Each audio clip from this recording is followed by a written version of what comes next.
नमस्कार दोस्तों, मैं अंकुर उपाध्याय स्वागत करता हूं आप सभी का आपके अपने YouTube channel share market analysis में। यहां पे आप सभी के साथ एक छोटे केमिकल स्टॉक के बारे में बात करने वाला हूं। इंटरेस्टिंग पार्ट ये है कि ये एक ऐसा शेयर है जो मैंने आप सभी के साथ लगभग आज से 1 साल पहले या मे बी 15 महीने पहले शेयर किया था। तब से लेकर आज तक इसने पूरी तरीके से अंडर परफॉर्मेंस दिखाई है। अगर आप इसको लॉजिकली देखने की कोशिश करो, समझने की कोशिश करो, तो पूरा केमिकल सेक्टर ने ही अंडर परफॉर्मेंस दिखाई है। बट अभी जैसा कि हम और आप दोनों ही देख पा रहे हैं, चाहे वो आरती इंडस्ट्रीज हो, एसआरएफ हो, दीपक नाइट्राइट हो या फिर कोई भी केमिकल हो लाइक टाटा केमिकल, ये सारी की सारी केमिकल कंपनीज थोड़ा थोड़ा करके ऊपर आने की कोशिश कर रही हैं। अगर इसमें कन्विक्शन और कॉन्फिडेंस का मोहर लगानी है तो उसके लिए मेरे को Q3 के रिजल्ट्स का वेट है बस। इन केस Q3 के रिजल्ट्स में केमिकल में कुछ भी अच्छा दिखा, ट्रस्ट मी ये रुकने थमने वाले नहीं है, क्योंकि नो डाउट ये बहुत ही शानदार कंपनी है, ब्लू चिप कंपनी है। ऑलमोस्ट आप इन्हें as a blue chip consider कर सकते हो, जितने भी मैंने अभी आपके साथ नाम शेयर करे। बट अब मैं जिस स्टॉक के बारे में बात करने जा रहा हूं, ये इस पूरे के पूरे सेक्टर में एक बहुत ही छोटी कंपनी है, लेकिन इस कंपनी में दम इतनी है कि ये बड़ी बन सकती है।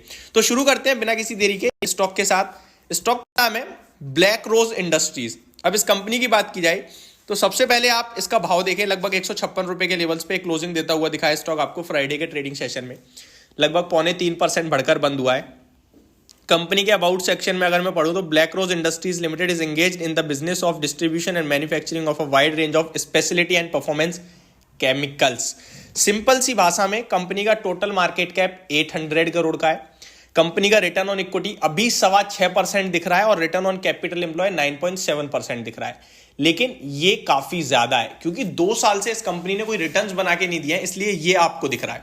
अगर बुक वैल्यू देखो तो 27 रुपए की है, जिसके सामने 156 पे ट्रेड कर रहा है, तो सस्ता नहीं है, 65 के पीई पे है। बट अर्निंग्स कम हो गई हैं, जिसकी वजह से वैल्यूएशन महंगे दिख रहे हैं। अब देखिए इसके कंपनी के नंबर्स बताता हूं मैं आपको। FY20 में ये कंपनी 21 करोड़ का मुनाफा करती थी और FY21 में लगभग 27 करोड़ का मुनाफा कर रही थी। FY22 में 32 करोड़ का मुनाफा पेश करा, लेकिन FY23 में घटकर डायरेक्ट 8 करोड़ पे आ गया मुनाफा और अब करंटली ये थोड़ा रिकवर कर रही है और 12 करोड़ का मुनाफा पेश करा है।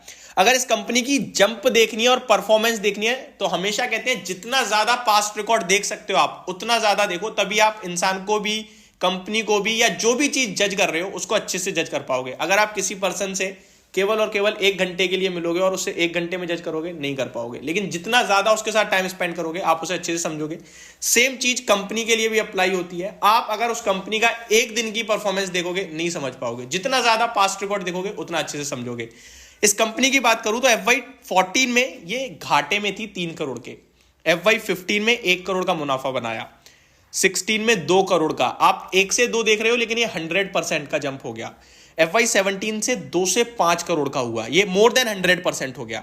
FY17 से 18 में 5 से 12 करोड़ हो गया, अगेन डबल से भी ज्यादा मुनाफा कर दिया कंपनी ने। 12 से 14, 14 से 21, देन 27, देन 32 और फिर एकदम डिप आई 8 करोड़ का मुनाफा और करंटली अभी 12 करोड़ का कर रही है। कंपनी की शेयर होल्डिंग पैटर्न भी मैं आपके साथ शेयर करूं तो जो हाईएस्ट लेवल ऑफ होल्डिंग होती है ना प्रमोटर्स की, वो प्रमोटर्स ओन करते हैं 75% का। इससे ज्यादा प्रमोटर्स ओन भी नहीं कर सकते हैं as per the rule of SEBI. Public के पास बची हुई सारी की सारी है 25%, जिसमें एक बड़ा नाम दिखता है investor education and protection fund, जिस पे 1.5% की है। एंड भवनरी लाल जी के पास भी लगभग 1.25% के इक्विटी है।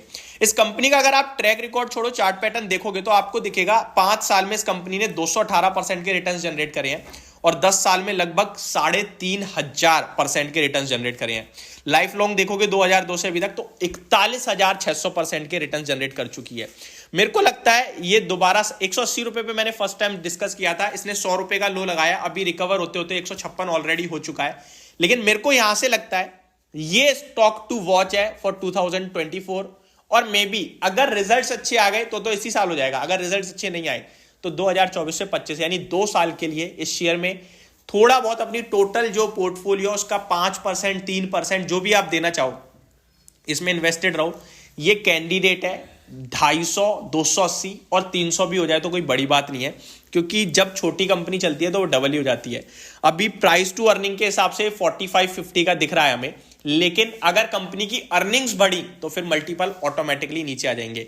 तो ये स्टॉक मेरे को लगता है आपको जरूर रडार पे रखना चाहिए, ध्यान में रखना चाहिए। बस सिंपल सी बात ये है कि मैं ऐसा नहीं कह रहा हूं आप कल ही जाके ले लो, आपको पूरे केमिकल के बारे में चेक करना है। अगर आपको भी लगता है केमिकल इंडस्ट्री सुधर रही है तब लीजिए, अदरवाइज आप रिजल्ट का वेट करो, वो सबसे बेस्ट है।